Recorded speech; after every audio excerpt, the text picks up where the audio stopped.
안녕하십니까. 7월 13일 토요일 말씀 묵상 함께 시작하겠습니다. 오늘도 주님께서 주시는 그 풍성한 은혜 가운데에서 복을 누리시는 귀한 성도님들 다 되시기를 기도합니다. 오늘 본문은 이사야서 58장입니다. 1절에서부터 14절 전체를 묵상하고요. 우리의 경건 생활과 예배에 대해서 한번 돌아볼 수 있을 것 같습니다. 바로 본문 읽도록 하겠습니다.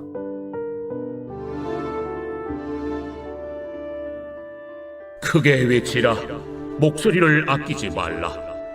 내 목소리를 나팔같이 높여 내 백성에게 그들의 허물을, 야곱의 집에 그들의 죄를 알리라.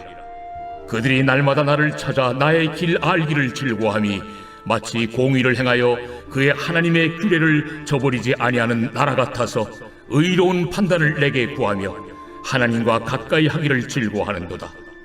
우리가 금식하되 어찌하여 주께서 보지 아니하시오며 우리가 마음을 괴롭게 하되 어찌하여 주께서 알아주지 아니하시나이까. 보라, 너희가 금식하는 날에 오락을 구하며 온갖 일을 시키는도다. 보라, 너희가 금식하면서 논쟁하며 다투며 악한 주먹으로 치는도다. 너희가 오늘 금식하는 것은 너희의 목소리를 상달하게 하려는 것이 아니니라. 이것이 어찌 내가 기뻐하는 금식이 되겠으며 이것이 어찌 사람이 자기의 마음을 괴롭게 하는 날이 되겠느냐. 그의 머리를 갈대같이 숙이고 굵은 배와 채를 펴는 것을 어찌 금식이라 하겠으며 여호와께 연락될 날이라 하겠느냐. 내가 기뻐하는 금식은 흉악의 결박을 풀어주며 멍에의 줄을 끌어주며 압제당하는 자를 자유하게 하며 모든 멍에를 꺾는 것이 아니겠느냐. 또 줄인 자에게 내 양식을 나눠주며 유리하는 빈민을 집에 들이며 헐벗은 자를 보면 입히며 또 내 고륙을 피하여 스스로 숨지 아니하는 것이 아니겠느냐. 그리하면 내 빛이 새벽같이 비칠 것이며 내 치유가 급속할 것이며 내 공의가 내 앞에 행하고 여호와의 영광이 내 뒤에 호위하리니 내가 부를 때에는 나 여호와가 응답하겠고 내가 부르짖을 때에는 내가 여기 있다 하리라. 만일 내가 너희 중에서 멍에와 손가락질과 허망한 말을 제하여 버리고 줄인 자에게 내 심정이 동하며 괴로워하는 자의 심정을 만족하게 하면 내 빛이 흑암 중에서 떠올라 내 어둠이 낮과 같이 될 것이며 여호와가 너를 항상 인도하여 메마른 곳에서도 내 영혼을 만족하게 하며 내 뼈를 견고하게 하리니 너는 물된 동산 같겠고 물이 끊어지지 아니하는 샘 같을 것이라. 내게서 날 자들이 오래 황폐된 곳들을 다시 세울 것이며 너는 역대에 파괴된 기초를 쌓으리니 너를 일컬어 무너진 데를 보수하는 자라 할 것이며 길을 수축하여 거할 곳이 되게 하는 자라 하리라. 만일 안식일에 네 발을 급하여 내 성일에 오락을 행하지 아니하고 안식일을 일컬어 즐거운 날이라.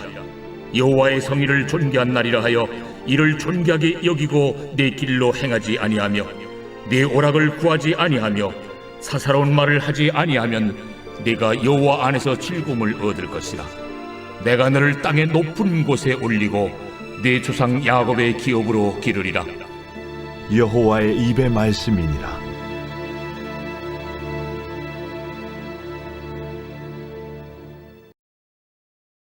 지금 우리는 이사야의 마지막 단락 중에서도 마지막 단락을 읽어가고 있습니다. 이사야는 크게 세 부분으로 나눌 수 있다라고 말씀을 드렸었습니다. 물론 다른 시각들이 있습니다. 다른 해석들도 있는데 전통적으로는 이렇게 이사야를 크게 세 부분으로 나누고요.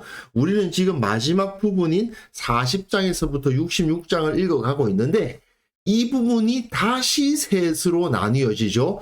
40장에서부터 48장, 그리고 49장에서부터 57장, 그리고 58장에서부터 66장 이렇게 셋으로 나뉘는데 48장 끝에는 악인에게는 평강이 없다.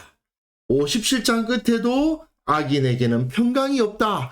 같은 말로 단락이 나뉘어지는 것이 표시되어 있기까지 합니다. 상당히 의도적으로 이 본문들이 이렇게 나뉘어져 있다는 것을 볼 수 있어요. 그런데 이제 우리는 58장부터 66장 마지막 세 번째 부분을 읽어가기 시작하는 것이죠. 이 58장에서 66장의 내용을 구조적으로 나누어 보면 이렇게 정리가 가능합니다. 오늘 본문에서 이 외형적인 종교, 겉으로는 그럴듯하지만 사실은 하나님을 온전히 섬기지 못하는 문제가 제시되고 있는데, 이 마지막 부분이 65장, 66장을 보시면 하나님을 정말 얼굴과 얼굴을 맞대어 보는 것과도 같은 하나님과의 관계가 회복되는 새 하늘과 새 땅의 모습이 제시가 될 겁니다.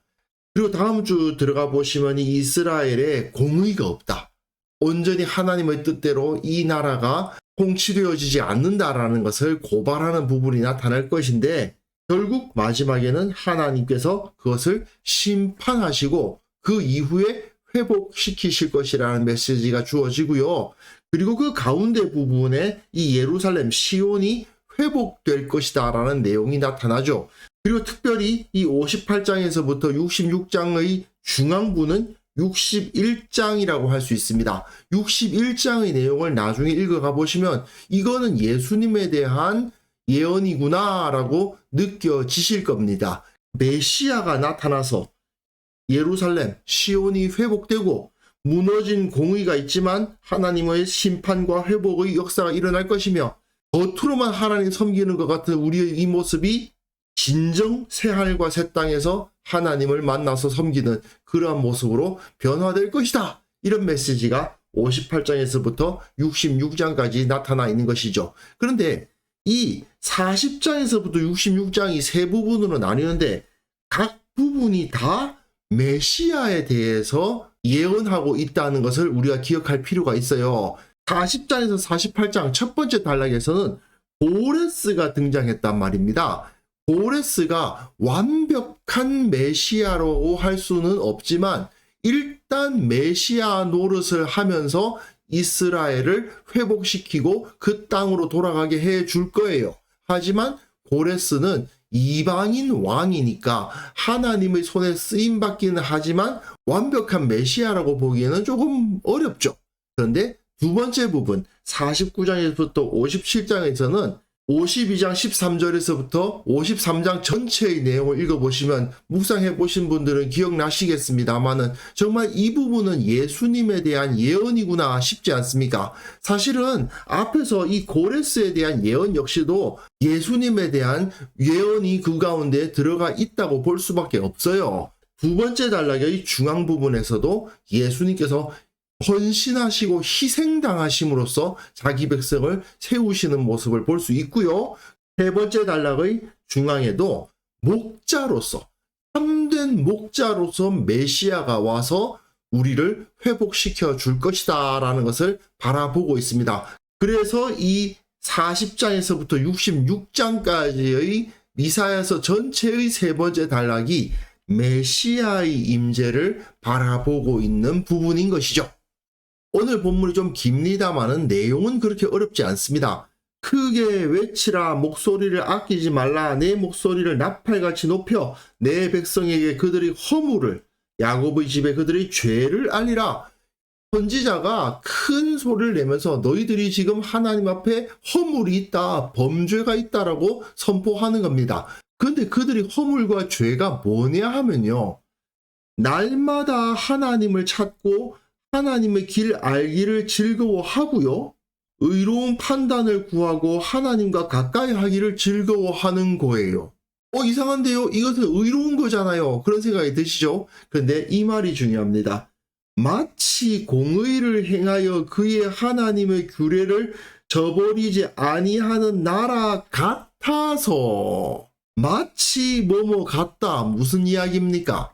공의를 행하지 않고 하나님의 규례를 저버리고 있는 녀석들이 겉으로는 날마다 하나님을 찾고 하나님 길 알기를 즐거워하고 하나님 앞에서 의로운 판단을 구하고 하나님을 가까이 한다고 표시를 내고 있다. 겉모습은 그럴듯한데 실제로는 공의를 행하지도 않고 하나님의 규례를 저버리고 있더라 그 말입니다. 우리가 금식하되 어찌하여 주께서 보시 아니하시오며 우리가 마음을 괴롭게 하되 어찌하여 주께서 알아주지 아니하시나이까 이렇게 하고 있다는 거죠.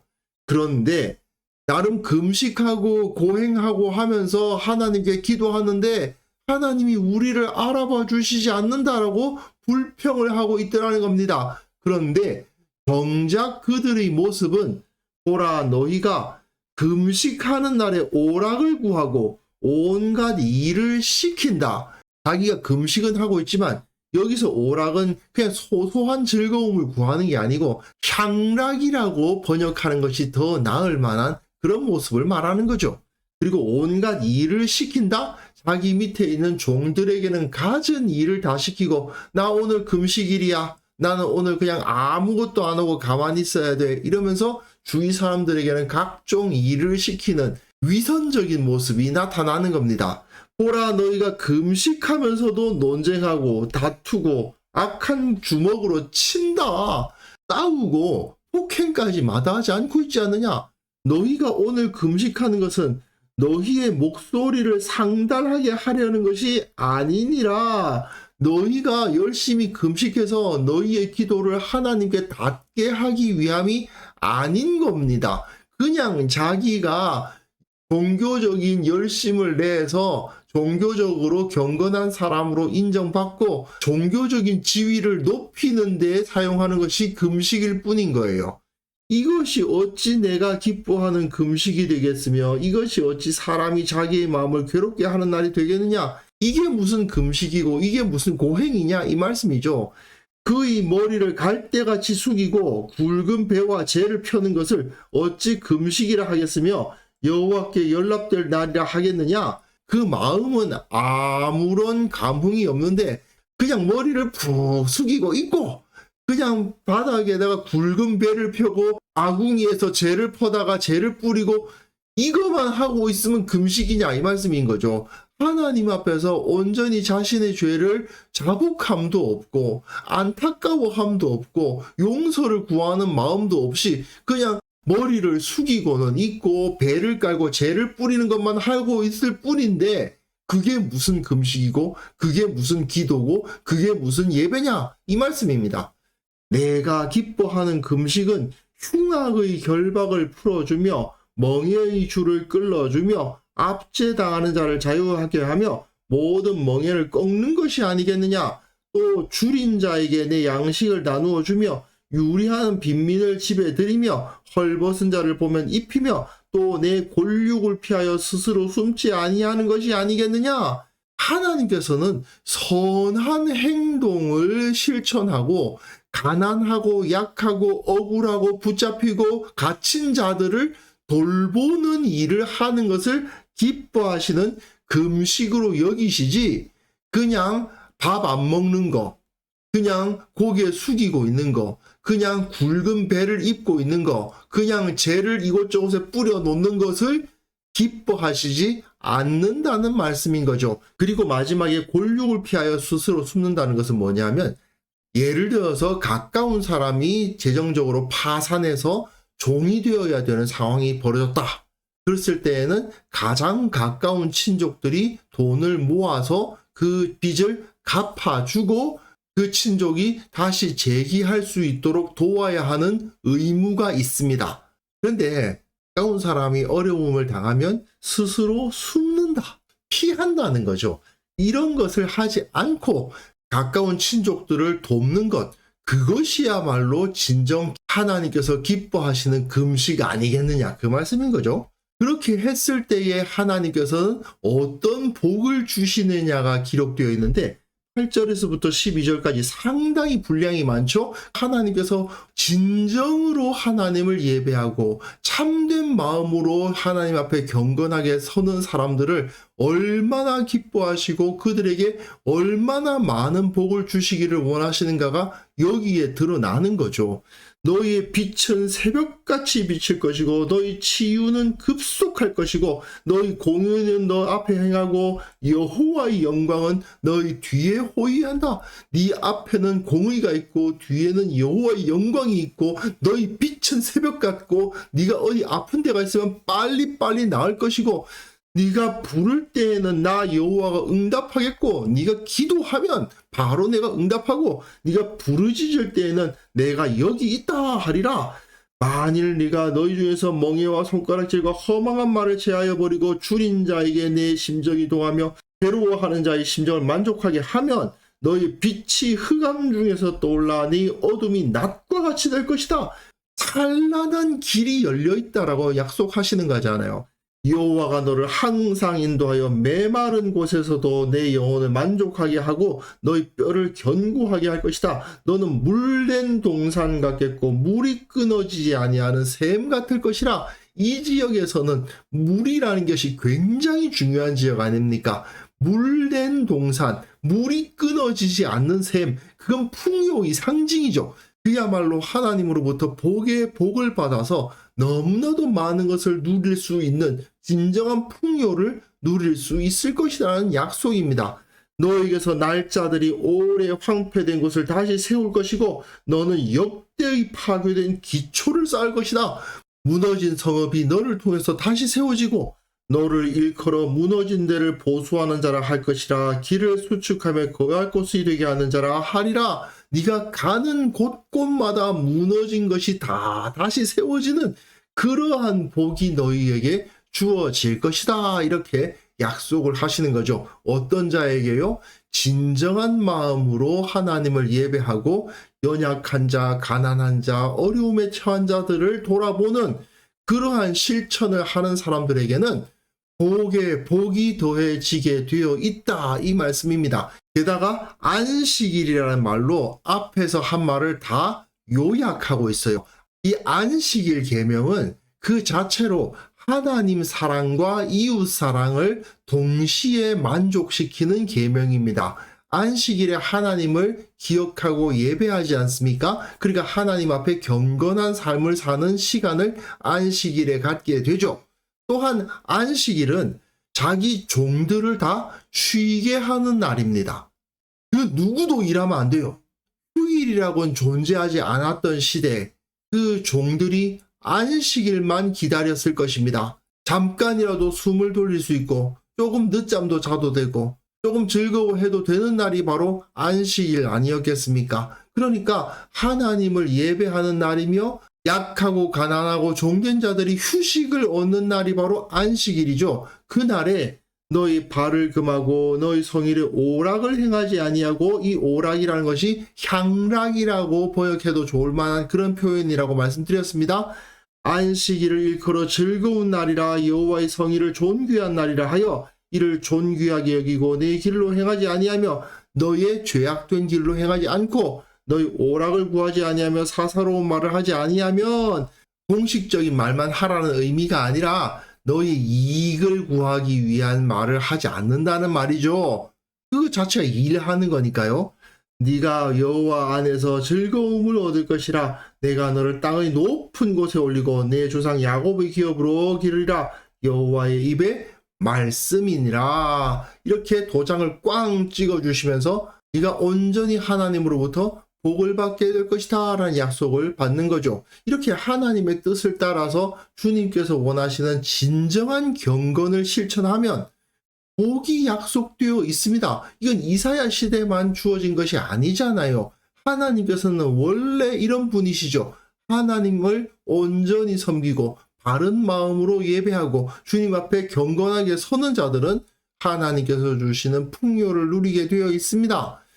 성경은 일관되게 하나님은 이 겉으로 보이는 거 중시하시는 게 아니고 그 중심을 보시는 분이시라고 가르치고 있죠.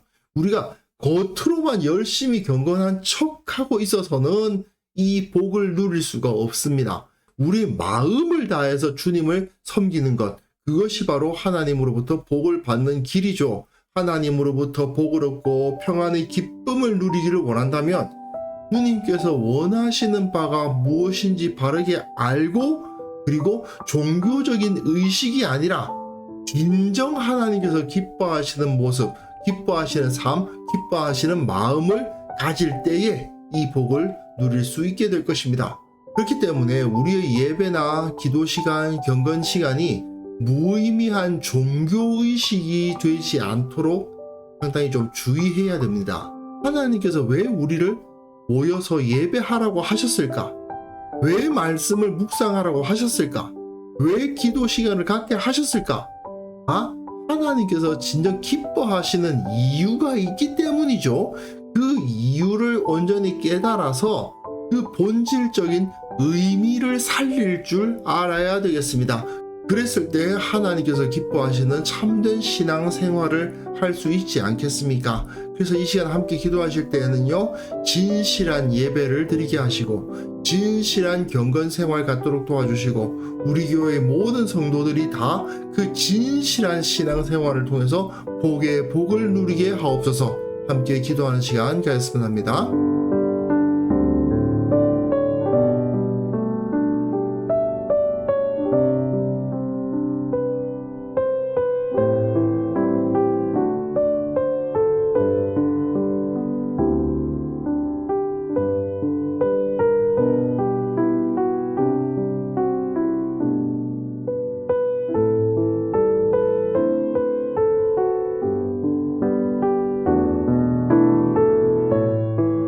하나님 아버지, 우리의 마음이, 우리의 신앙생활이, 우리의 예배가 진실하게 하여 주시고 온전히 주님께 영광 돌리기에 초점을 맞추게 하시고 주님으로부터 복을 받아 누리는 우리 모두가 되게 하여 주옵소서.